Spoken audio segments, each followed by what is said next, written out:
आज खूप लोक फक्त स्वामींना मानतात, पण आपले कुलदेव कुलदेवी विसरतात। पण स्वामी समर्थ स्वतः काय सांगतात माहितीये का? कुलदेव कुलदेवी हे सर्वात प्रथम। कुलदेव म्हणजे तुमच्या वंशाची, रक्तरेषेची आणि पूर्वजांच्या कर्मांची रक्षण करता शक्ती। जन्मापासून तुमच्या सोबत असलेली देवता।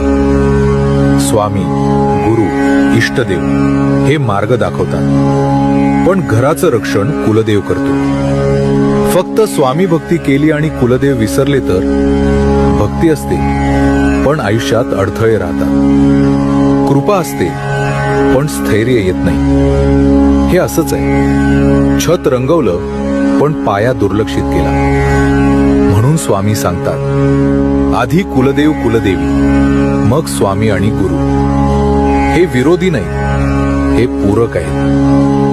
आजच मनात एवढंच म्हणा, माझ्या कुलदेव कुलदेवींना वंदन स्वामी, तुमची कृपा कायम ठेवा।